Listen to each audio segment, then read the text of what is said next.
स्वागत है आपका फोकस पॉइंट की फिजिक्स क्लास में। मैं दीपू सर। जैसा कि मैंने अपने पिछले वीडियो में बहुविकल्पी क्वेश्चन को सॉल्व किया था, अब उसी क्रम में हम लोग आगे के बहुविकल्पी को भी सॉल्व कर रहे हैं, इसलिए आप लोग ध्यान से समझें और पढ़ें।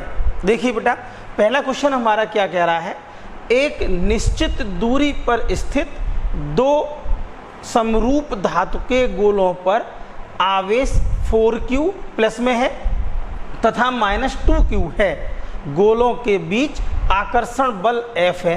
यदि दोनों गोलों को स्पर्श करा के पुनः उसी दूरी r पर रख दिया जाए तो उनके बीच बल होगा।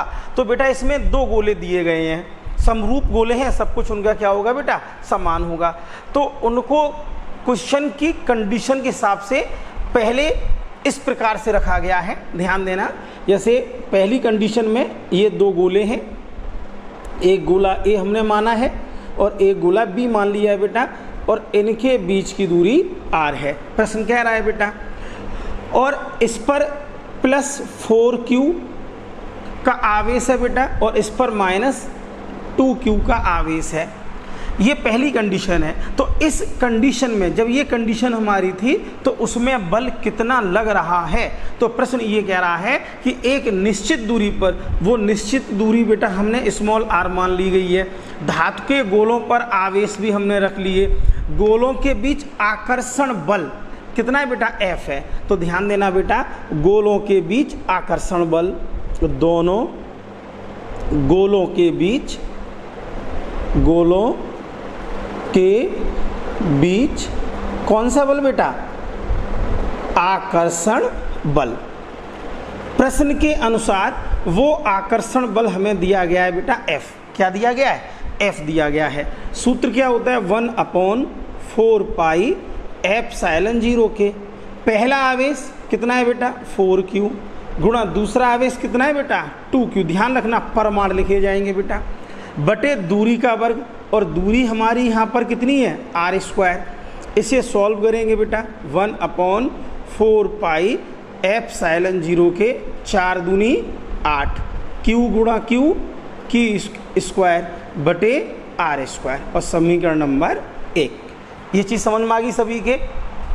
अब बेटा क्या किया है कि दोनों गोलों को स्पर्श करा दिया जाए। बस इस चीज़ को ध्यान से समझना बेटा, जब दोनों गोलों को स्पर्श कराएंगे बेटा, जब दोनों गोलों को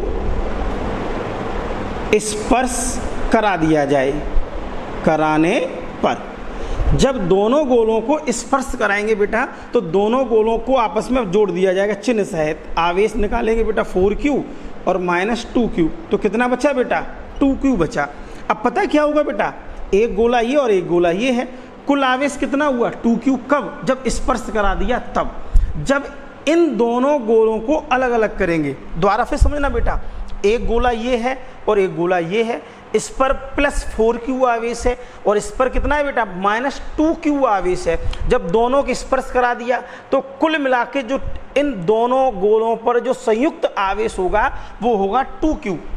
जब इन्हें हम अलग अलग करेंगे तो आधा आवेश मतलब 2q का आधा आवेश इस गोले पर चला जाएगा और आधा आवेश इस गोले पर चला जाएगा प्रश्नानुसार। तो देखो बेटा, बीच की दूरी कितनी है, r। प्रश्न कह रहा है दूरी r ही है केवल। अब इधर कितना बचेगा, q, और इधर भी कितना आएगा बेटा, q। अब निकालेंगे बल। तो देखो बेटा, बल हमने क्या मान लिया बेटा, F2। सूत्र वही 1/4 पाई एप्सिलॉन 0 के पहला आवेश गुणा दूसरा आवेश, तो q × q बटे दूरी का वर्ग बेटा कितना है, r²। ये चीज़ समझ में आई बेटा सभी के। अब ध्यान देना, 1/4 पाई एप्सिलॉन 0 के q गुणा q, तो हो गया बेटा q² बटे r² F2। तो हमें F2 निकालना है, ये वाला बल निकालना है। तो ध्यान देना बेटा, समीकरण 1 हमारा 8 का गुणा और हो जाए कैसे भी करके। तो बेटा हम इसमें अपनी तरफ से क्या कर रहे हैं, मैं अब आगे लिखूंगा। 1 मिनट कपड़ा बेटा ले लो। देखिए अब इतना समझ में आ गया बेटा। अब देखो देखना बेटा ध्यान से।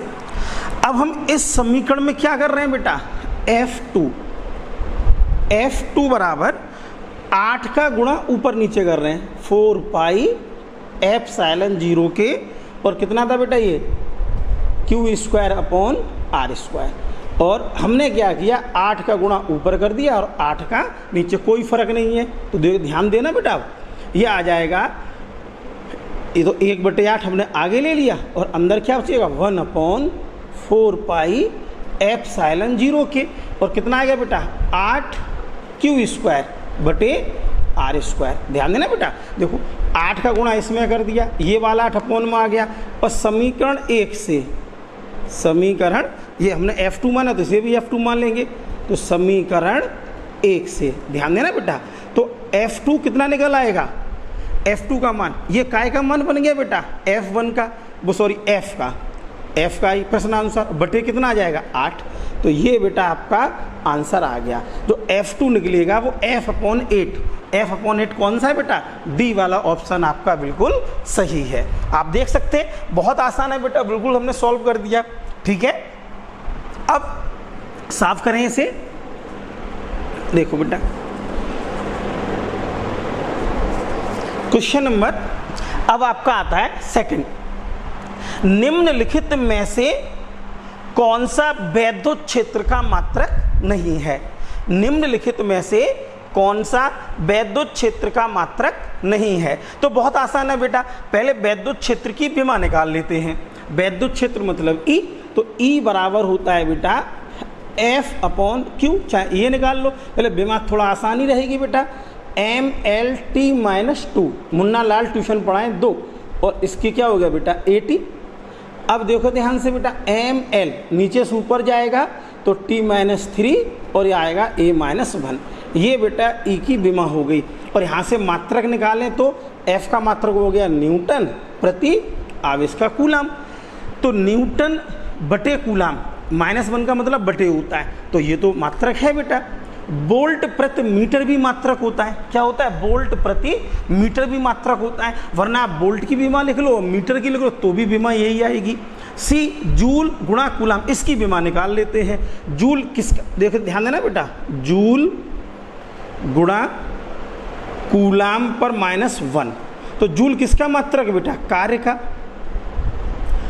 गुणा कूलाम किसका मात्रक है, आवेश का, तो आवेश पर घात कितनी है माइनस, इसे बटे में ले लेंगे बेटा, तो कार्य बटे आवेश, तो कार्य की विमा क्या है बेटा ML² T-2, और आवेश की विमा क्या है बेटा AT।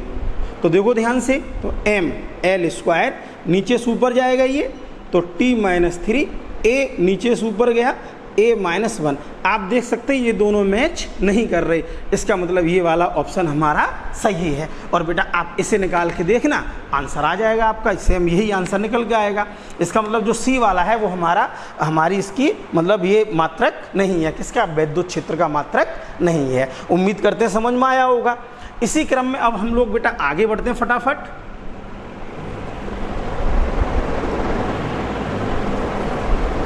देखिए, एक प्रोटॉन तथा एक इलेक्ट्रॉन एक समान वैद्युत क्षेत्र में स्थित हैं। एक प्रोटॉन और एक इलेक्ट्रॉन एक समान वैद्युत क्षेत्र में स्थित हैं। नंबर ए क्या ऑप्शन दिया है, उन पर लगने वाले वैद्युत बल बराबर होंगे। दूसरा, बलों के परिमाण बराबर होंगे। तीसरा, उनके त्वरण बराबर होंगे। चौथा, उनके त्वरण के परिमाण बराबर होंगे।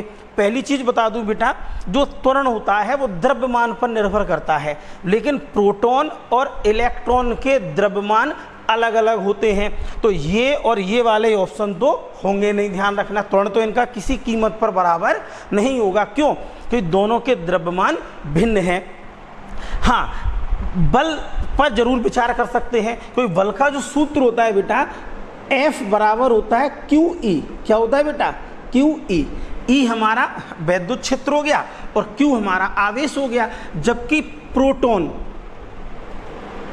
प्रोटॉन के लिए अगर निकालें, प्रोटॉन के लिए, तो प्रोटॉन के लिए अगर बेटा निकालते हैं हमने माना ये प्रोटॉन मान लिया, क्या माना बेटा, प्रोटॉन। और प्रोटॉन कैसा होता है, धनात्मक, तो इसका मान हमें धनात्मक प्राप्त होगा। जबकि इलेक्ट्रॉन के लिए अगर निकालें बेटा, इलेक्ट्रॉन के लिए, तो अगर बल इलेक्ट्रॉन के लिए निकालते हैं तो क्या प्राप्त होगा, माइनस, क्योंकि आवेश जो होता है वो क्या कहलाता है बेटा, आवेश जो है वो पॉजिटिव होता है प्रोटॉन के लिए और नेगेटिव होता है इलेक्ट्रॉन के लिए प्रकृति में। तो आप देख रहे हो उन पर लगने वाले वैद्युत बल बराबर नहीं है, वैद्युत बल तो निकल आए, ये बराबर नहीं है, क्यों, क्योंकि एक प्लस और एक माइनस है। अगर इनका परमाणु ले लिया जाए, परमाणु, तो अगर हम इसका परमाणु लेते हैं, परमाणु हमेशा धनात्मक होगा, तो प्लस का परमाणु प्लस हो गया, धनात्मक हो गया। और अगर हम इसका भी परमाणु लेते हैं तो ऋणात्मक का परमाणु भी हमेशा कैसा होता है बेटा, धनात्मक ही होता है। तो बलों के परमाणु आपस में क्या हो जाएंगे बेटा, बराबर हो जाएंगे, ध्यान रखना। अब इसी क्रम में आगे बढ़ते हैं बेटा, क्या कह रहा है क्वेश्चन हमारा, क्वेश्चन क्या कह रहा है, ध्यान देना। एक अल्फा कण 15 गुणा 10⁴ न्यूटन प्रति कूलाम के वैद्युत क्षेत्र में स्थित है। उस पर लगने वाला बल, सूत्र हम जो अभी समझाया था बेटा, उसी फॉर्मूले का प्रयोग करेंगे। एक अल्फा कण, वैद्युत क्षेत्र बेटा दे रखा है, तो वैद्युत क्षेत्र का मान क्वेश्चन नंबर आपका 4 है बेटा। तो वैद्युत क्षेत्र का मान, ध्यान देना, वैद्युत क्षेत्र को ई से प्रदर्शित करते हैं बेटा, और कितना आएगा ये, 15 गुणा 10⁴ न्यूटन प्रति कूलम दिया गया है बेटा। उस पर लगने वाला बल हमें आवेश की जरूरत पड़ेगी, तो अल्फा कण दिया है बेटा, ये आपको ध्यान रखना पड़ेगा। अल्फा कण पर आवेश, अल्फा कण पर आवेश क्यों, जो हमेशा इलेक्ट्रॉन का दुगना होता है, तो 1.6 और 10⁻⁻19 कूलम, हमेशा बेटा ध्यान रखना। अल्फा कण पर जो आवेश होता है वो इलेक्ट्रॉन के आवेश का 2 गुना होता है, हमेशा बेटा ध्यान रखना। क्या पूछा गया, बल, तो बल को F से प्रदर्शित करते हैं, और सूत्र होता है बेटा F बराबर QE। Q का मान कितना है, 2 गुणा 1.6 और 10⁻⁻19, और E का मान कितना है बेटा, 15 गुणा 10⁴। ध्यान देना, पॉइंट हटा के 0 बढ़ा दिया, 2 पंचे 10, 5 से कितने बार कटेगा, 5 तिया 15, 16 तिया 48, ध्यान देना बेटा, -19 + 4, पता है कैसे आया, -19 जैसा था वैसा लिख दिया, +4 इसमें लिख दिया बेटा, तो आ गया 48 गुणा 10⁻−15। कुछ मिल रहा है, देखो सब पॉइंट में आ रहे हैं, कोई बात नहीं, ध्यान देना बेटा। अभी इसमें पॉइंट कहीं नहीं है, जिसमें कोई पॉइंट नहीं होता उसे हम पीछे मानते, उसको यहाँ पर ले आए, एक अंक के बाद लाए। और हमेशा ध्यान रखना, जितने अंक के बाद पॉइंट लाते हैं, जो भी घात दी जाए उसमें एक जोड़ देते हैं। अगर हम सीधे हाथ से उल्टे हाथ की तरफ आ रहे हैं, अगर हम ऐसे आ रहे हैं, तो जो भी घात, जैसी भी घात दी जाए, अगर प्लस घात होती है यहाँ प्लस लगा, तो हमें घात से कोई लेना देना नहीं, उसमें हम प्लस एक क्या करेंगे, जोड़ देंगे, क्योंकि एक अंक के बाद लेके आए। 2 अंक होते तो यहाँ 2 जोड़ते, 3 अंक होते यहाँ पर 3 कर देते बेटा। तो देखो आंसर आ गया 4.8 और 10⁻⁻14 इतने न्यूटन। कौन सा ऑप्शन सही है बेटा, पहला वाला, ये ऑप्शन आपका सही हो गया। समझ में आ गया सभी के। देखो बेटा, अब इसी क्रम में हम लोग आगे बढ़ते हैं, फटाफट आगे बढ़ते हैं बेटा। तो देखिए क्वेश्चन नंबर 5 क्या कहता है। 5 को कल मैंने डेरिवेशन समझाया था बेटा आपको।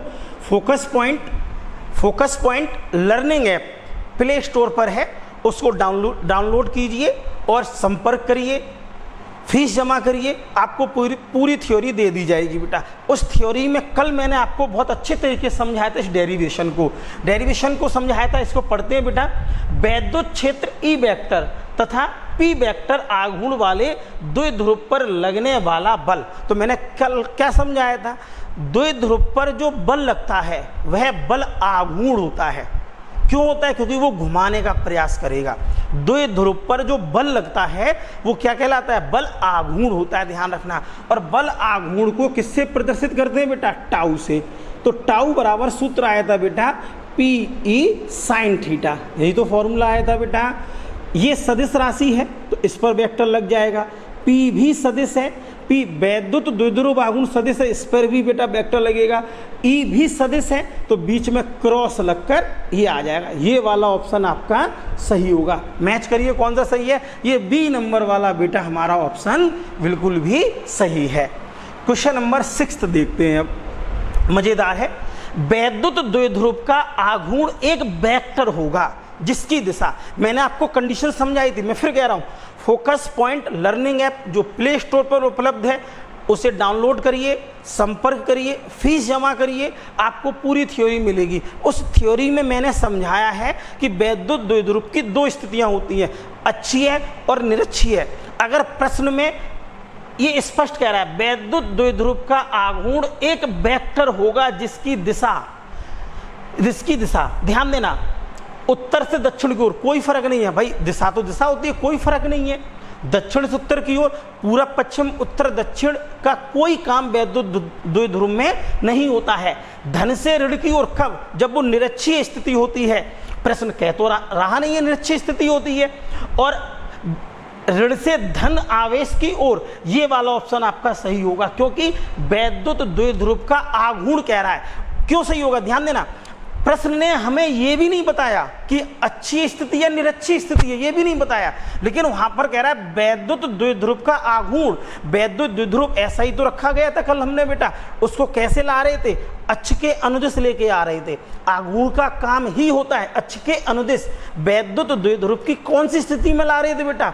अच्छी स्थिति में ला रहे थे। और अच्छी स्थिति में दिशा क्या होती है? ऋण आवेश से धन आवेश की ओर सदैव दिशा होती है। तो इसका ऑप्शन क्या सही हो जाएगा बेटा? ऋण आवेश से धन आवेश की ओर। ऋण आवेश से किसकी ओर बेटा? धन आवेश की ओर। कौन सा ऑप्शन सही है बेटा? ये वाला ऑप्शन सही है। समझ गए ना? अगर ये घूम नहीं रहा होता तब हमारे पास 2 कंडीशन थी, कौन कौन सी? अच्छी और निरक्षीय। लेकिन ये घूर्णन कर रहा है, आघूर्ण लगा है। आघूर्ण के कारण द्विध्रुव कहाँ पहुंचेगा? वैद्युत क्षेत्र की दिशा में पहुंचेगा, अपनी अक्षीय अक्ष के अनुदिश पहुंचेगा, अपनी अक्षीय कंडीशन में पहुंच जाएगा। इसलिए दिशा क्या होगी? ऋण से धन आवेश की ओर हो जाएगी। क्वेश्चन नंबर अब हम लोग करते हैं 7, शुरू से कर लेते हैं, सिंपल है बेटा। देखो क्वेश्चन नंबर 7 करते हैं बेटा। 5 कूलाम आवेश के 2 बराबर एवं विपरीत आवेशों के बीच, 5 कूलाम आवेश के 2 बराबर एवं विपरीत आवेशों के बीच 5 सेंटीमीटर की दूरी है। बराबर और विपरीत आवेश कहाँ रखे होते हैं? वैद्युत द्विध्रुव के केस में। तो यहाँ पर Q का मान कितना दे रखा है बेटा? Q बराबर दे रखा है 5 कूलाम, तो हमने भी लिख दिया 5 कूलाम।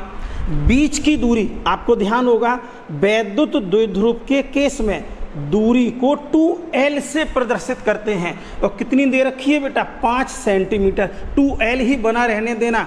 सेंटीमीटर को मीटर में बदलेंगे बेटा, 10⁻⁻² मीटर। ध्यान देना, क्योंकि जब भी आज के बाद कहीं सेंटीमीटर आता है तो -2 मीटर आप उसकी जगह लिख देंगे। 1 सेंटीमीटर बराबर 10⁻² मीटर के बराबर होता है। वैद्युत द्विध्रुव आघूर्ण पूछा जा रहा है बेटा आपसे। वैद्युत द्विध्रुव आघूर्ण ये पूछा जा रहा है। वैद्युत द्विध्रुव आघूर्ण को P से प्रदर्शित करते हैं और फॉर्मूला क्या होता था? Q × 2L।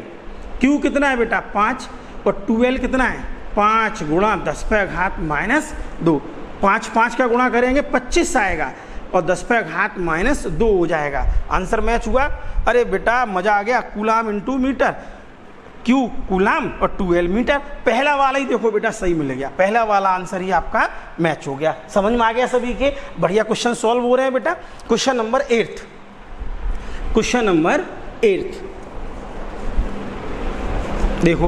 क्वेश्चन नंबर 8 क्या कह रहा है? सिंपल है, इलेक्ट्रॉन के आवेश एवं द्रव्यमान का अनुपात होगा। तो ध्यान रखना, इलेक्ट्रॉन का आवेश, इलेक्ट्रॉन का आवेश और बटे क्या कह रहा है बेटा, इलेक्ट्रॉन का द्रव्यमान, इलेक्ट्रॉन का द्रव्यमान, इसका अनुपात ही तो पूछा है।